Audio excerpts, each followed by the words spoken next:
Année consécutive, donc voilà, très très grand merci vraiment.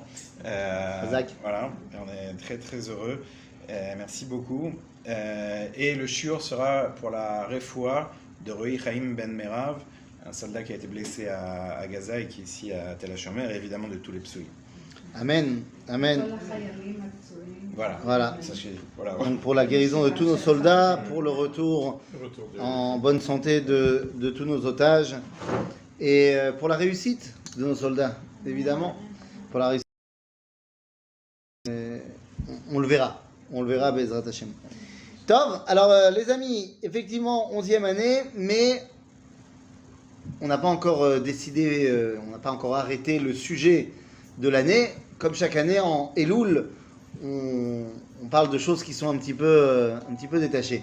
Et ce soir, je me suis dit qu'on allait parler du mois de Elul par le prisme d'un certain Rabbi Shelomo Karlibar. Et on peut pas tout le temps parler de Shlomo Karlibar. Et en plus, c'est chez nous là. T'as vu? Tu me dis ça. T'as vu? C'est un démarrage très dur. Quoique, il y a une grande relation entre Rabbi Shlomo Karlibar et l'autre Rabbi Shlomo dont je veux parler, puisque on sait tous que ce qui fait la réussite d'une bonne filade vendredi soir, c'est justement la partie qui nous intéresse, Karlibar Rizé. Et je parle évidemment de l'Echadodi. Et donc, ce qui m'intéresse, c'est Rabbi Shlomo Alkabetz. Alors, je ne sais pas si vous connaissez un petit peu l'Echadodi, mais c'est une chanson qui n'est pas stam. D'ailleurs, le fait qu'elle ait tellement pris dans le peuple juif montre à quel point, semble-t-il, elle touche à quelque chose de très profond et de très ancré chez nous, même si les gens ne la connaissent pas. Le saviez-vous? L'Echadodi a été écrit pendant le mois de Elul. Bon, soit on le sait, soit on ne le sait pas, mais il y a une façon de le savoir. En général, les païtanim, depuis le 6e siècle jusqu'à aujourd'hui, ils mettent des petites allusions comme ça pour ceux qui savent lire à l'intérieur des lignes, pour donner leur nom, pour signer leurs œuvres, ou alors pour expliquer pourquoi ils l'ont écrit. En fait, dans l'Echadodi, c'est extrêmement simple à comprendre parce que les différents bâtim, les différents paragraphes, sont directement des phrases qui ont été sorties des 4 haftarot du mois de Elul. Donc, il faut soit bien connaître l'Echadodi, soit bien connaître les haftarot. Ou les deux. Mais en fait, quand on regarde dans les haftarot qui ont commencé ce Shabbat, donc l'haftara de Shoftim, Kitetse, Kitavo, Nitzavim, eh bien, ce sont de là-bas qu'on va choper les phrases qui vont former les Chazon. Mais de quoi on parle? Et avant de rentrer à l'intérieur de l'Echadodi, il faut comprendre quel est le contexte. Dans quel contexte on écrit ce chant-là? Est-ce qu'on aurait pu écrire l'Echadodi 100 ans avant, 200 ans avant? Alors, au niveau littéraire, oui, certainement. Mais ça aurait certainement pas eu le même impact, pour la simple raison que 100 ans avant, 200 ans avant, l'Echadodi ne veut rien dire dans la réalité concrète du peuple juif. Je m'explique. Rabbi Shlomo Alkabetz, il fait partie de l'équipe de la Tzfat du XVIe siècle.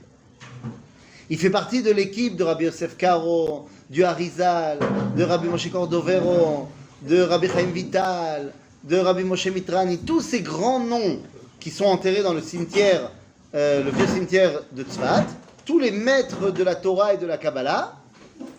Eh bien, Rabbi Shlomo Alkabetz, il fait partie de ce groupe-là. Il est enterré juste à côté du Harizal.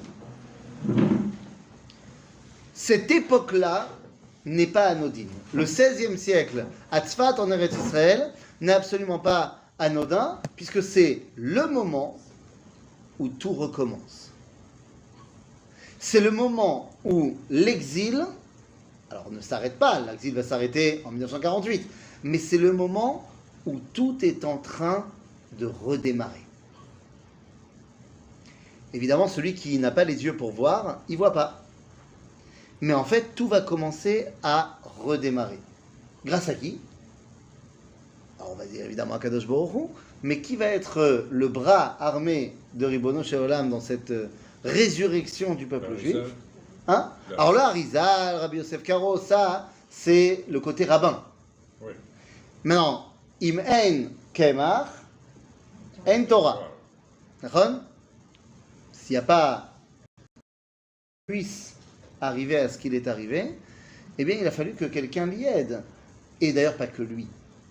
Et ces personnages qui jouent un rôle essentiel dans la résurrection du peuple juif, qui sont, alors, soit mal connus, méconnus, pas assez connus, pas assez mis en avant, c'est évidemment Don Agrazia Nassi et son neveu Don Yosef Nassi.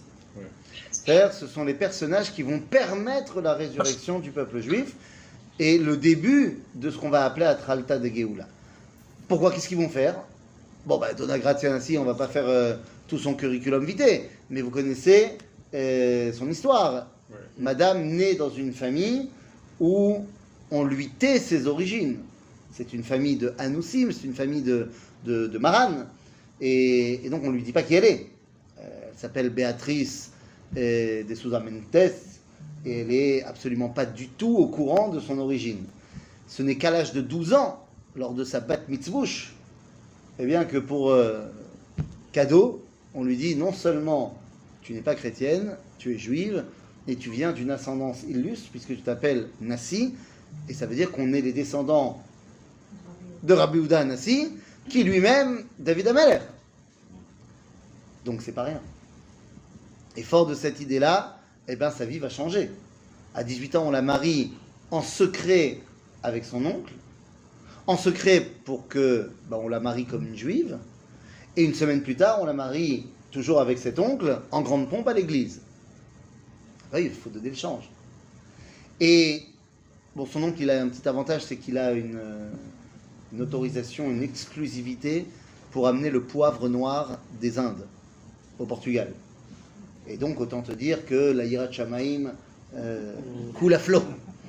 C'est-à-dire, après sa mort, elle va partir, elle va d'abord aller en Anvers, chez son beau-frère, et là-bas, les affaires familiales vont encore plus fleurir, ils vont même créer une banque, et cette banque-là va prêter de l'argent, pas à des individus, mais à des rois, Oui. à des rois, à des princes, et elle devient la femme la plus riche du monde. Et ça ne plaît pas à tout le monde. Maintenant, encore une fois, on ne fait pas toute son histoire, mais au final, de Anvers, elle est obligée de s'enfuir, et elle va partir en Italie. De l'Italie, elle va finalement être obligée de s'enfuir également, on va la mettre en prison, et Don Yosef Nassi, son neveu, va partir à Istanbul, à Constantinople, pour aller voir le sultan ottoman et lui dire il faut faire quelque chose. Et ils vont s'installer là-bas, et sous l'égide du sultan ottoman, qui va les adorer, ils vont pouvoir avoir une influence extraordinaire sur le monde juif. D'ailleurs, un certain Henri II, roi de France et de Navarre, eh bien, a été un de ceux qui a emprunté énormément d'argent à la banque Nassi. Seulement, il n'a pas envie de rendre. Et donc, il dit, attends, il est hors de question que je rende de l'argent, c'est une chrétienne qui est revenue au judaïsme, donc elle est Birlal censée mourir, je ne lui rendrai pas d'argent. Pas de problème, qu'à cela ne tienne, Donna dit à Don Yosef va voir le sultan ottoman Suleiman le Magnifique, et Suleiman écrit une lettre intéressante au roi de France Emmanuel non, pas lui. Un petit blabouze. Non, il va. On verra. Et il lui dit écoute, que les choses soient bien claires. Tant que tu n'as pas remboursé ce que tu dois à la famille Nassi, tous les bateaux français qui ont accosté dans l'Empire ottoman sont confisqués. Et tous les marins des bateaux français deviennent les esclaves de la famille Nassi.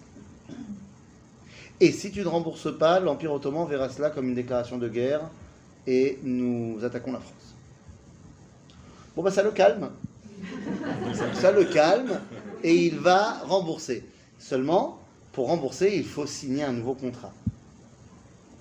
Et Don Yosef Nassi et Donna Grazia vont faire quelque chose qui, et je pense que c'est vraiment le point de départ.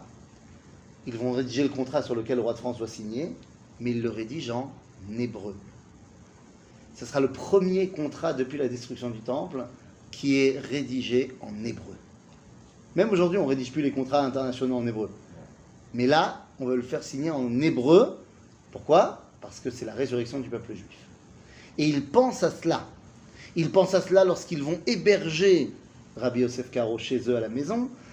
Ils pensent à cela lorsque Rabbi Yosef Karo va essayer de reconstruire le Sanhédrin. Ils pensent à cela lorsqu'ils demandent à recevoir la ville de Tibériade pour y implanter une pseudo-royauté indépendante juive. Mais Kitsour, tout est en train de se mettre en place. Et donc, comme tout se met en place, eh bien, à Tibériade Tzfat, les gens qui y habitent voient le retour du peuple juif comme étant le projet principal, parce que c'est la Géoula qui est en marche. Velachen, Rabbi Shlomo Alkabetz nous dit Lecha dodi likrat kala, pene Shabbat nekabela.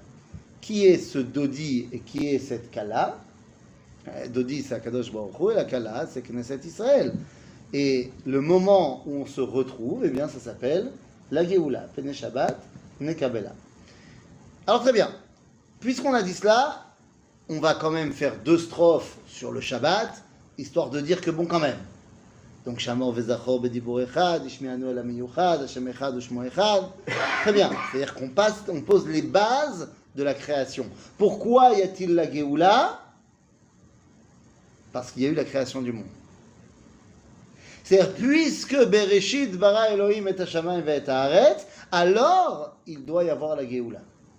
Parce que le monde ne peut pas rester dans l'exil. C'est pas possible. Donc la première partie de l'Echa Dodi, le premier paragraphe, vient me rappeler la création du monde et donc du Shabbat originel. Parce que s'il n'y a pas de création, il n'y a pas de Géoula. S'il n'y a pas de Géoula, à quoi bon la création ? Likrat Shabbat, lechu venelcha, ki mekor haberacha, merosh mikedem nesucha, sof maaseh, bemachshavat echila. La question est la suivante. Est-ce que le Shabbat, c'est le week-end ? Quoi ? Parce que souvent, on dit, oui, ce week-end. Et je me dis, mais arrête d'appeler ça le week-end. C'est pas le week-end, c'est le Shabbat. Alors, bien, je vais t'aider. Parce que, non, mais il ne s'agit pas simplement... Là, du coup, il n'y avait pas ce genre d'échange. C'est ça. C'est ça. C'est biaisé. Là, c'est ça. Mais, voilà, écoute, à un moment donné... C'était épargné, là, jusqu'à présent. Non, mais je vais t'aider parce qu'il ne s'agit pas simplement d'un problème de traduction. La question est de savoir est-ce que effectivement le Shabbat c'est la fin de la semaine, ou alors Shema c'est le début de la semaine, ou alors c'est le milieu.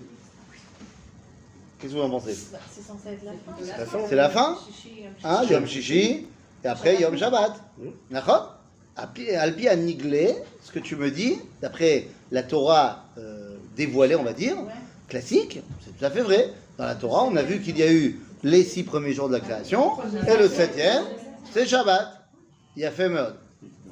Yom Rishon, le Shabbat. Ah, Yom Sheni, le Zéo.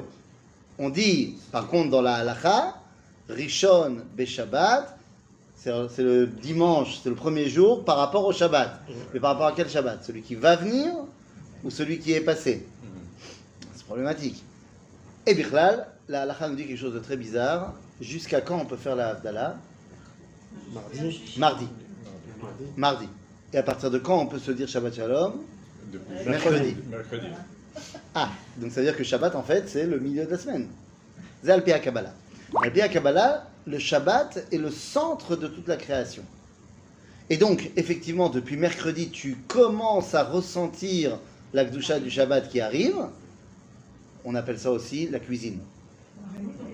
Tu commences à cuisiner le mercredi. En fonction de son menu et des nombres d'invités. Tu commences à cuisiner le mercredi. Non, si tu as beaucoup d'invités. Et jusqu'à quand tu manges des restes ? Jusqu'à mardi.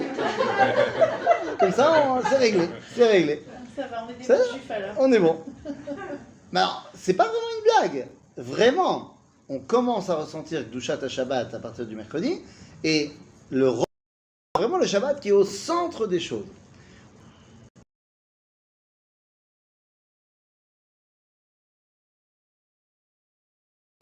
Donc, qu'est-ce qui commence, la marshava ou le maasé?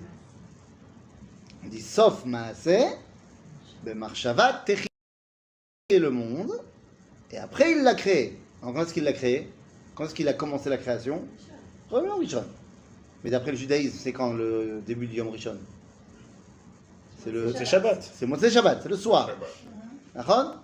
Donc samedi soir, si on parle en français, Dieu a créé le monde, il a commencé à créer. Donc quand est-ce qu'il l'a pensé? À Seudah Shlishit. C'est pour ça que d'après les Chassidim, d'après la Chassidoute, le repas le plus important, le plus haut, la plus haute dimension du Shabbat, c'est Seudah Shlishit. Ce qu'on appelle Ra'ava des Ra'avin, le top du top, la cerise sur le gâteau qui n'existe pas encore. C'est le moment où Dieu il a pensé le monde. Donc, le premier paragraphe nous dit, il y a une création, donc il y a la Géoula, et le Shabbat est la centralité de la création. Ah ben, c'est quoi le Shabbat? C'est la Géoula. C'est-à-dire, le Shabbat que nous on vit tous les jours, il sert à quoi? Il sert à nous rattacher à quoi? Ah, l'ishbot, ça, on s'arrête de faire quoi que ce soit qui montre notre action humaine dans le monde. Pourquoi on s'arrête? Pour se rattacher à là où nous, on n'a pas bossé. C'est Dieu qui a fait. Et donc le Shabbat, pour moi individuellement, c'est le moment où je vais pouvoir me rattacher à une dimension divine qui me dépasse.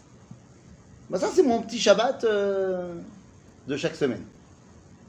Aval, il y a une phrase qu'on retrouve dans le Talmud, que tout le monde connaît, j'imagine, mais qu'il ne faut absolument pas comprendre comme des enfants. Qu'il m'allait Ayu Israël Shomerim Shte Shabbatot Miyad Nigalim. Que si le peuple juif faisait 2 Shabbats, alors tout de suite la Géoula. Alors organisons tout de suite un Shabbat mondial. Allez, c'est parti avec des Afrashot Chala dans le monde entier. Et une Avdala mondiale. Et c'est parti, 2 semaines de suite. Oui, ça c'est le Shabbat qui a commencé en Afrique du Sud. Oui, le projet. Alors, il est très sympa le projet. Mais pourquoi je parle de ça comme étant une compréhension enfantine du Talmud? Parce que ça ne marchera jamais. À ce moment-là, tu es sûr qu'il n'y aura jamais la Géoula. Parce qu'il y a toujours des gens qui ne vont pas le faire. Donc qu'est-ce que ça veut dire que si on doit, qu'on doit réaliser, ce sera 2 Shabbatot, alors Miyad Nigalim. De quoi on parle? Les amis, c'est un tout petit peu compliqué, mais c'est très simple. Shabbat de la création. 6 jours, Dieu y bosse. Le 7e jour, il a décidé de faire quoi? De plus bosser.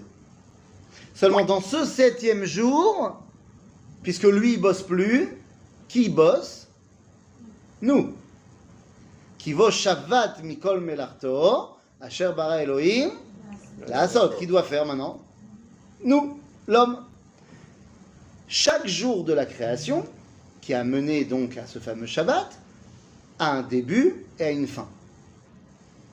La fin est marquée par une phrase, Vayere vayivoker yom X. Ok? Le problème, c'est que le 7e jour, qui a commencé, puisqu'on nous dit Vayichulu hashamayim va'aretz vechol tzevaam, vayichal Elohim bayom hashevi'im elarto asher asa. Que Dieu a cessé tout ce qu'il avait créé le 7e jour. Donc le 7e jour, il est là. Mais il n'y a pas marqué Vayere vayivoker yom hashevi'im. Donc, ben ça veut dire que le 7e jour, le moment où Dieu a arrêté de bosser et que c'est à nous de bosser, il a commencé, mais il ne s'est toujours pas terminé. Ça fait combien de temps que dure ce 7e jour? 5785 ans, bientôt 86. D'accord? C'est-à-dire que nous sommes dans le 7e jour. Oui, mais attention, c'est le Shabbat donc de qui ce 7e jour? De Dieu. C'est pas le mien. Puisque moi, dans ce Shabbat-là, je bosse. Donc, lorsque je réussis, moi, à conclure le 7e jour, à réaliser le pourquoi du comment de j'ai été mis ici, c'est-à-dire de parfaire la création, et que j'arrive donc à finaliser l'histoire pour laquelle Dieu m'a mis là, je peux terminer le 7e jour. Et lorsque je termine le 7e jour, je rentre dans quoi? Dans le 8e qui est mon Shabbat. Et donc quand on te dit que si Israël réalise 2 Shabbats, c'est quoi ces 2 Shabbats? C'est pas 2 semaines de suite. C'est lorsqu'on arrive à rattraper le Shabbat de Dieu avec le Shabbat du monde, ben c'est Géoula. Et qu'est-ce que ça veut dire amener le monde à son Shabbat? Eh bien, c'est réaliser le projet divin. Ça s'appelle la Géoula. C'est un rabbin, est-ce que vous racontez des histoires? Il a dit Ani Yehudi Pashut, Shemchaket Hayom Shekulo Shabbat. Yom Shekulo Shabbat, exactement, c'est ça. C'est de cela dont on parle. Donc, eh bien, les 2 premiers paragraphes, en fait, sont l'essentiel du propos. Il y a eu la création du monde, donc il doit y avoir la Géoula. Et comment ça se passe? Eh bien, c'est être capable de faire passer le Shabbat de l'homme, enfin, de faire arriver le monde au Shabbat, pour que le Shabbat de l'homme et le Shabbat de Dieu soient ensemble. D'accord? Pour l'instant, on est le Shabbos Goy de Dieu. Ce qu'on appelle en français le Goy de Shabbat de Dieu. On bosse là où lui, il arrête de bosser. Mode Shabbat, hein? Et d'ailleurs, il a très bien préparé son Shabbat, le tchoulant, il est prêt, le poisson marocain, il est prêt, tout est prêt. Et il a même préparé une minuterie de Shabbat extraordinaire qui s'appelle la nature. La nature, c'est la minuterie de Shabbat. Le soleil se lève tout le temps quand il faut, il se couche quand il faut, il fait chaud, il fait froid, machin. Tout marche bien. Aval, des fois. Kadosh Baruch Hu, il voit une situation de cas de force majeure.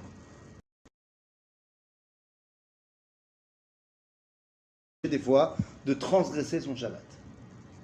Quand est-ce qu'il fait ça? Il fait des miracles. Quand il fait des miracles. Les miracles, c'est une transgression du Shabbat de Dieu.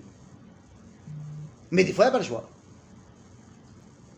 Jusqu'au moment où on arrive à ne plus transgresser le Shabbat et à y voir quand même le dévoilement de Dieu. Ok? Et ça, c'est tout le programme qu'on va voir maintenant.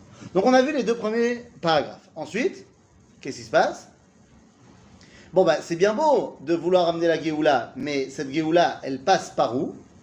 Mikdash Melech, Ir Melucha. Kumi. Avant de l'Uri, pas encore Uri. Kumi Tsei Mitor Ha'afecha. Rav lach shevet be'emek habacha. V'hu yachmol aleichem. Ça suffit, le peuple juif, de pleurer. Il faut qu'Am Israël revienne Bemikdash Melech Ir Melucha. C'est-à-dire que le peuple juif qui revient à Jérusalem, c'est ça le point de départ du Shabbat. D'ailleurs, eh bien, comme de par hasard, me direz-vous, le Shabbat il rentre à quelle heure? Non mais tu comprends que je ne demande pas vraiment à quelle heure il rentre. Parce que ça change ça. Quoi, 18 minutes avant Décris-moi ça en... Voilà, il rentre le 7e jour. Et c'est quand le 7e jour? Bah, le coucher du soleil. Bon, alors on ne sait pas trop, est-ce que c'est le coucher du soleil, est-ce que c'est la sortie des étoiles? Donc on a cette période-là de Ben Hashmashot. Mais, donc nous on est Mahmir, donc on fait rentrer l'allumage des bougies au moment de la Shkia. Ce sera 38 minutes avant la Shkia pour se donner encore plus de temps. Pourquoi on fait ça? Pour faire ce qu'on appelle Tosefet Shabbat. On veut se rajouter du Shabbat. Et en amont et après. Mais dites-moi, est-ce que je peux allumer les bougies à 10h du matin le vendredi matin? J'ai envie de faire rentrer le Shabbat super tôt. Non. Voilà, c'est qu'il y a une limite. Il y a une limite. Plaga Mincha, machin. Il y a une limite où je vais pouvoir faire rentrer le Shabbat. Il y a ce qu'on appelle Tosefet Shabbat, mais elle a une limite. Eh bien, c'est vrai aussi pour le Shabbat du monde. Arrête. Si on a dit que la création du monde, c'est pour arriver à Shabbat. C'est quand la deadline du monde? 6000. Mais on peut faire rentrer la Kedusha du Shabbat un peu avant. C'est quand cette Kedusha du Shabbat un peu avant? Cette Tosefet Shabbat? Eh bien, nous dit le Gaon de Vilna que c'est Keminyan Erev Shabbat. C'est de la valeur numérique du mot Erev, de Erev Shabbat. 272. Donc dit 272 ans avant l'an 6000, on peut déjà commencer à faire rentrer le Shabbat. Comment on arrive à 272 après? Erev. Le mot Erev, c'est 272. 1967. 1967. Le moment où le peuple juif est revenu à Mikdash Melech Ir Melucha. Le moment où le peuple juif est revenu à Jérusalem. Comme de par hasard. Et maintenant qu'on a dit tout cela, alors il est temps qu'on se mette à bosser. C'est maintenant à nous, le peuple juif, de bosser. Et donc arrivent les paragraphes qui sont, on a dit, complètement liés à nos haftarot. Vous connaissez la suite? Itna'ari me'afar kumi. Et comment c'est marqué? Les amis, je reprends ma haftara qu'on a lu il y a 2 jours, enfin hier même, Parashat Shoftim. Qu'est-ce qu'il y a marqué ici? Donc Anochi u menachemchem. Mais ça, donc je saute, je vais directement à ce qui nous intéresse. Iné. Vous me dites, ça vous fait penser à l'Echadodi. Itoreri, kumi. Non, ça nous fait penser à quelque chose? Ouais, ça fait penser à quelque chose. Hein? Quelques versets plus tard, on va te dire, pareil, Uri, Lifshi Bigdei, Uzer, Tifarter. Mais là, qu'on a lu hier. Les haftarot du mois de Elul sont les haftarot, sont les phrases qui vont créer les chadodi. D'accord? C'est pour ça que Rabbi Shlomo Al-Kades le met à ce moment-là. Mais Kitsour, alors c'est quoi cette histoire? Itna'ari me'afar kumi, de qui on parle? On parle de la terre d'Israël. Cette fois, on parle de la terre d'Israël, et on nous dit Itna'ari me'afar. Ça y est, enlève la poussière. Kumi, livshi bigdei tifarter. C'est quoi bigdei tifarter? C'est quoi les habits de Kala, de reine, les habits d'apparat de la terre d'Israël? Ami. Livshi bigdei tifarter, c'est qui? Ami. Lorsque tu fais l'aliyah, eh bien en fait, tu rajoutes une perle à la robe de Eretz Israël. C'est Anachnu bigdei tifarto shel malchut Hashem. C'est fantastique. Et tout ça commence à l'époque de Rabbi Shlomo Al-Kades. Il y a deux personnes et demie qui viennent. Mais il sait que ça y est, c'est le moment. Il faut le dire parce que la machine est lancée. Et bon, évidemment que tout ça, ça passe par un certain Aliad Ben Ishai. Misé Ben Ishai, c'est pas le Rav Yehuda Ben Ishai, c'est David. Et d'ailleurs, j'aurais pu vous poser la question, mais maintenant, tout le monde le sait. Mais d'où il vient David? Comment tu sais? Parce qu'il y a marqué Aliad Ben Ishai, Bet Alachmi. Non, parce que ça, c'est un truc que je demande à chaque fois que je guide des gens à Jérusalem sur les traces du roi David. Et je leur demande, mais d'où il vient David? Où il est né? Et personne ne sait. Alors que tous les Shabbats, on le dit. Aliad Ben Ishai, Beit Alachmi, qui vient de Bethléem. Ça va? Achav. Ok. Donc ça, c'est le programme. Allez, secoue-toi les puces. Il est temps de ramener tes habits d'apparat. C'est qui? C'est le Ham Israël. Tom. Et donc après, on peut dire quoi? Itoreri. Uri. Shir Daberi. Non? Vous connaissez le Chadodi? Alors. Après, Itna'ari me'afar kumi, Lifshi bigdei tifarter, Ami, Aliad ben Ishai, Bet Alachmi, Kava nafshi ge'ala. Je me dis, Itoreri.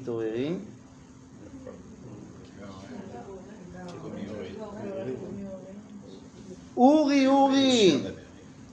Shir Daberi. Kevod. Hashem. Alayh Nigla. Et c'est ça, c'est l'Haftara. Il te dit, Iné. Itoreri, Itoreri, où est-ce que je suis? Voilà. Itoreri, Pasuk Yudzaïn. Itoreri de Kumi Yerushalayim. Asher shatit miyad Hashem et kos chamato. Et kubat kos atar'ela shatit matzit. Wow. Heureusement que Rabbi Shlomo Al-Kades, il n'a pas été jusqu'à la fin du verset. C'est très dur. Qui nous dit, pendant toutes ces années d'exil, Am Israël, tu as bu le ver de poison. C'est quoi ce ver de poison? Bah, t'étais plus toi-même. L'assimilation. Allez, réveille-toi. Titoreri. Il est temps de rentrer à la maison. Je pense qu'on a tous, de près ou de loin, entendu le discours de quelqu'un qui a pas encore arrêté de boire ce cos-là, qui représente le judaïsme de France actuellement. Je voulais justement dire que quand on fait son alliance, je trouve que la perception de son judaïsme elle change aussi. Mais évidemment, On se découvre, mais évidemment, il ne peut pas en être autrement en fait. Mamash kacha. Mamash kacha. Donc, alors qu'est-ce qu'on fait? C'est quoi l'étape d'après? Alors l'étape d'après, alors là je vous ai dit, dans la parashat Shoftim, on a, je vous ai marqué ici, la parashat Shoftim, donc on a Itoreri, Kumi, Yerushalayim, c'est dans le cinquième paragraphe. On a également Lifshi, Bigdei, Tifarter, c'était le 4e paragraphe. Dans la parashat Kitetse de la semaine prochaine, on va nous dire Yamin ou Smol Tifrotzi, et également Lot Evoshi, Lot Ikalmi, Mat Ishtochach, ou Matem. De quoi on parle? Alors, d'abord Lot Evoshi et Lot Ikalmi. Lot Evoshi, ça y est, on arrête d'avoir honte. On arrête d'avoir honte. Pourquoi on arrête d'avoir honte? Il n'y a pas de plus grande honte que la galoute. Tu es obligé d'expliquer à la France entière sur BFM que Emmanuel Macron est le plus grand chevalier combattant contre l'antisémitisme. Bah, écoute, il avait l'air d'être convaincu. Hein. C'est ça. Nous, on a envie de dire nous. Je ne sais pas s'il se balade souvent dans les rues de Paris. Mais c'est fou parce que tu entends qu'il n'y croit pas à ce qu'il dit. Et il le dit que sa femme est obligée de mettre le sachet de l'hypercachère dans un autre sachet pour pas qu'on voit que c'est cachère. Parce qu'ils sont habitués à ça, ils ne comprennent pas qu'il y a autre chose. Non, ça c'est une chose, mais je veux dire, il le sent bien l'antisémitisme. Non, mais c'est normal pour, je sais pas comment dire. Tu dis on fait avec, c'est comme ça. Ouais, d'accord. Alors là on te dit non, l'autre évochi, l'autre calme. C'est pas pour ça qu'on t'a amené ici. C'est pas pour ça qu'on a fait de toi un peuple. Il faut que tu retrouves cette identité collective. C'est plus possible. Vous vous rappelez de ce qui s'est passé quand on a été en Syrie pour protéger les Druzes? Qu'a titré le journal Le Monde le lendemain? Fantastique. Non, pour qui ils se prennent? Ingérence. Pour qui ils se prennent l'État d'Israël? Et depuis quand ils se la jouent à aller faire le gendarme du monde? Mais c'est fantastique. On se dit, mais attends, mais c'est pas possible. Top. Nous alors ensuite, c'est quoi la suite? Eh bien, dans la parashat Kitavo, on te dit Kumi Ori Kiva Orer Urvod al Hashem Alaich Nigla. Lève-toi, réveille-toi, secoue-toi, fais quelque chose. C'est-à-dire, tous les Chadodi est en train de te dire à toi de jouer. Moi, j'ai mis en place le cadre, à toi de rentrer maintenant à l'intérieur. C'est assez pour, hein. Ça va pas chercher plus loin. Top, alors est-ce que si on le fait, ça marche ou pas? Si on fait ça, si on fait le projet de l'Echadodi. Ouais? Alors, je suis en train de... Ma fille, elle... Hein? Ma fille, elle est bat mitzvah dans 6 mois, 5 mois. Donc, on a commencé à travailler sur un commentaire qu'elle écrit sur la Megillat Esther. Parce qu'elle sera bat mitzvah à l'approche de Purim, machin. Donc, on va travailler là-dessus. Sa grande sœur, elle avait écrit un commentaire sur la Haggadah, parce qu'elle était juste avant Pessah. Et donc, on a commencé. Et donc, on lit le Mishté d'Achashverosh. Et donc, il y a 2 Mishtés. Alors, on lit que le premier Mishté, il dure combien de temps le premier Mishté? 8 jours. Non, le premier, 6 mois, 180 jours. 6 mois. 6 mois, 180 jours. Et il sert à quoi? à montrer à tous les peuples que les c'est- trésors du temple. C'est moi le plus beau. Non, ça c'est le deuxième. Ah, c'est le deuxième? Ouais. Voilà, c'est moi le plus beau, c'est moi le plus fort, c'est moi le plus jeune, je suis génial. La Be'aroto était Osher Kevod Malchuto et Tekar Tiferet Gedulato. Alors je lui dis, alors qu'est-ce que t'en penses? C'est pas moi qui ai écrit le Pérouge, c'est toi. Qu'est-ce que toi t'en penses? Il me dit, Kanire ou Meler Katan, Meod. Il me dit pourquoi? Il dit parce que quand une madricha au snif, elle doit tout le temps répéter, c'est moi la madricha, tout le monde doit m'écouter. C'est que Kanire, que c'est pas la meilleure madricha du snif. C'est pas mal. Et après, il y a un deuxième michté. Et là, ce michté-là, il dure combien de temps? Il dure une semaine, 7 jours. Je lui dis non. Un michté de 7 jours. Je dis mais... Ouais. C'est quoi? Ça te fait penser à quoi? Bah, c'est les Shiva Brachot. Un michté de 7 jours. Shiva, tu y un michté, c'est Shiva Brachot, c'est Khatouna. Ah. Et pendant ces 7 jours-là, là, il sort quoi? Les Kélim du Beth Amikdash. Donc, c'est-à-dire qu'il veut se marier avec qui? Avec l'âme Israël? C'est la maison de qui, le Beth Amikdash? Ah, donc il veut se marier avec Akadosh Baruch Hu. Donc il va être la Kala d'Akadosh Baruch Hu. Oui, mais normalement, il a déjà une Kala, c'est qui? Non, Dieu. C'est nous. Donc en fait, donc tu comprends qu'est-ce qu'il veut faire Achashverosh? Il veut nous remplacer. Il veut devenir Am Israël. C'est ça, c'est pour. Et donc, nous, on te dit quoi dans les Chadodim? Yassis alaïr Eloaïr Kimsos Ratan al-Kala. Tout le projet du retour du peuple juif en terre d'Israël, c'est de pouvoir enfin mettre en place la Khatouna qui a raté. La Khatouna qui a raté entre Knesset Israël et Koucha Berihou. On l'attend cette Khatouna. Vous connaissez ce livre incroyable que les Séfaradim ont l'habitude de lire tous les vendredis soirs? C'est quoi ce livre? Shira Shirim Hashem Ishlomo. Mais c'est tragique ce livre. Comment je résume Shira Shirim? C'est l'Ashkenaz qui va vous résumer. Histoire d'amour qui n'a pas abouti. Alors on voit à quel point elle est amoureuse de lui, il est amoureuse d'elle, mais au final il n'y a pas eu de rencontre. C'est-à-dire tu es dans l'expectative du deuxième film. Il doit y avoir un tome 2, c'est pas possible. Et bien on est en train de l'écrire ce tome 2. C'est-à-dire la réussite de la Géoula, c'est la réussite du mariage entre Knesset Israël et Akadosh Baruch Hu. Tout ça, c'est ce qu'on est en train de vivre.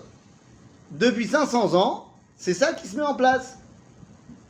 Alors d'abord dans une chanson, avec Rabbi Shlomo Alkavetz qui lance l'ambiance, mais au final, tout se met en place pour que nous, on le réalise. Concrètement, on est en train de le réaliser. Et tout ça, Rabotai, ça s'appelle la Teshuva. Au même moment, un tout petit peu plus tard, va se balader dans toutes les communautés d'Europe de l'Est un certain Rabbi Yehuda Achassid qui dit, les gars, il est temps de faire Teshuva. Mais pas, on va mettre les tefilines. Ils les mettaient déjà tous. Non, Teshuva pour de vrai. C'est-à-dire, retour en Eretz Israël. Et ça va créer un mouvement. Et tout d'un coup, ces 3000 qui vont au final finir par être 1500 personnes qui vont revenir s'installer à Jérusalem en 1720. Il se passe un truc. Tout d'un coup, la population de Jérusalem double. Et ça ne va pas s'arrêter. Et ça ne va pas s'arrêter. Parce que quand on parle de la première Aliyah, il n'y a pas de plus grand mensonge historique que d'appeler l'Aliyah de 1882 la première Aliyah. C'est-à-dire, d'autant plus que tous les manuels d'histoire nous disent que la véritable première Aliyah, c'est la deuxième Aliyah. Parce que tu comprends, la première Aliyah, elle avait un grand problème, c'est qu'elle était avec des barbes, des péotes et des kippotes. Donc c'est pas...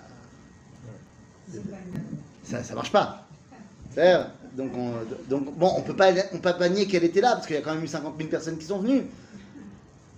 Il y en a eu autant que la deuxième, donc on va dire que la deuxième, elle est quand même mieux. C'est-à-dire, la deuxième alia de 1903. Mais, la première alia, elle n'est pas du tout la première. Avant 1882, il y a eu quoi comme alia? Il y a eu l'alia de 1881.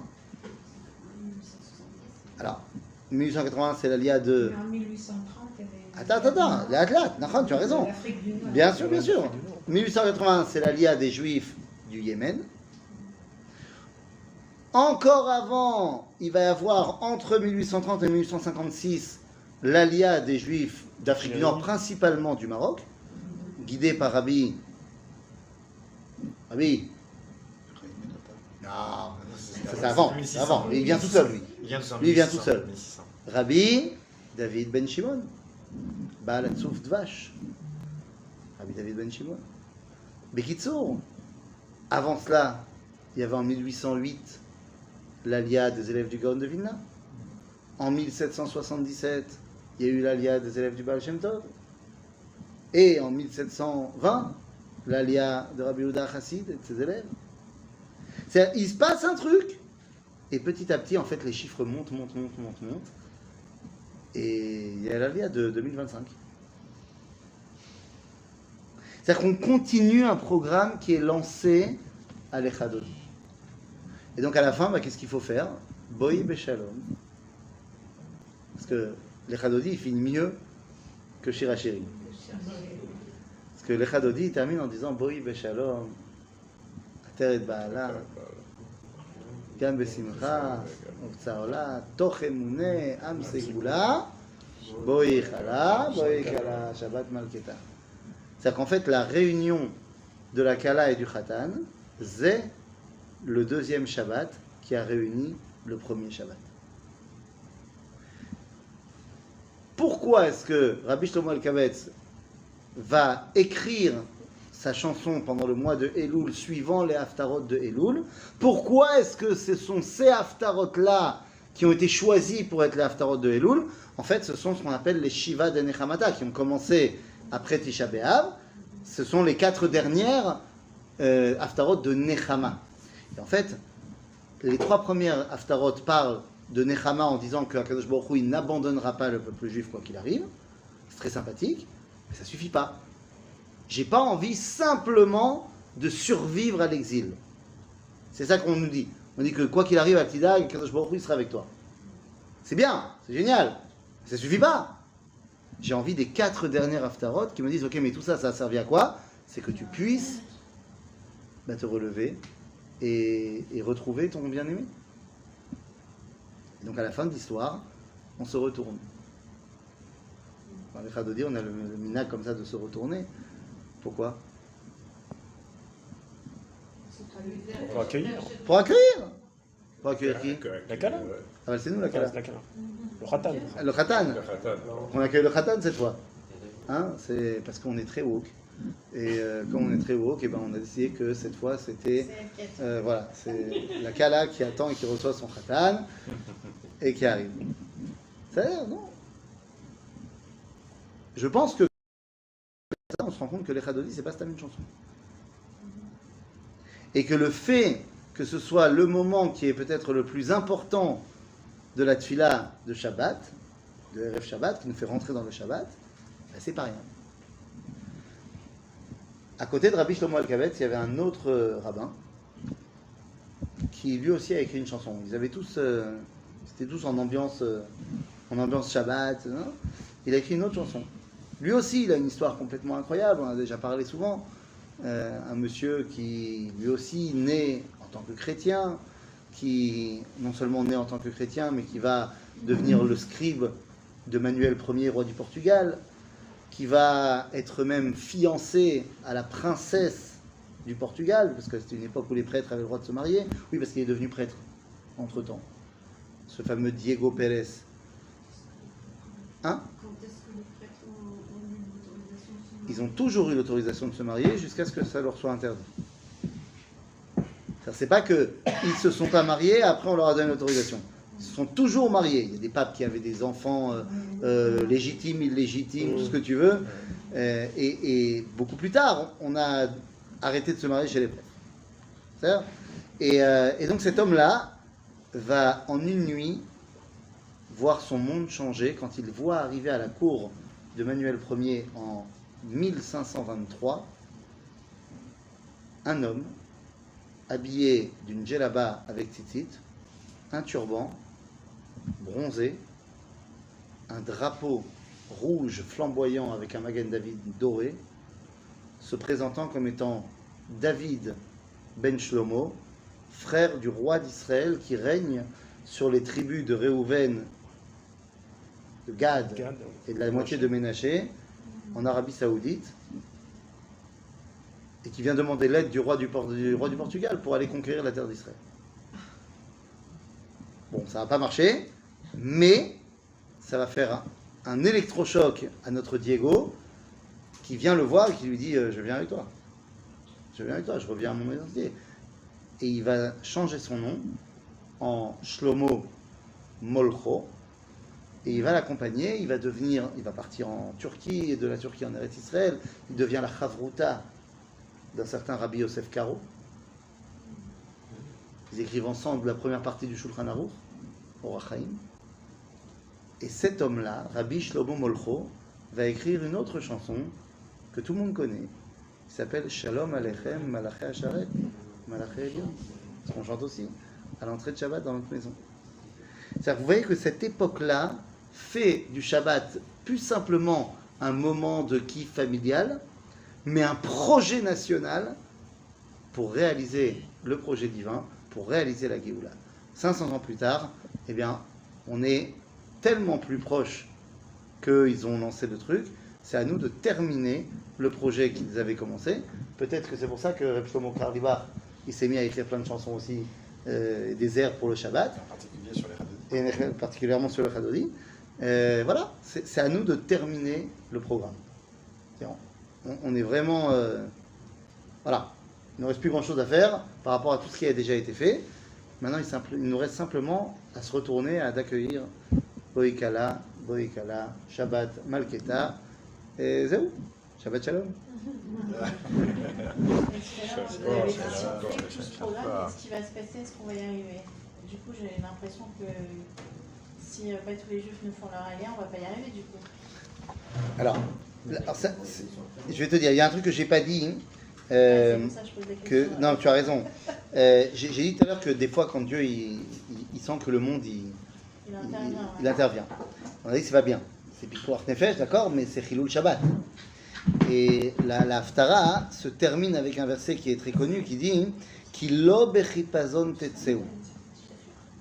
Dans la sortie d'Égypte, c'est le moment où Dieu a le plus intervenu.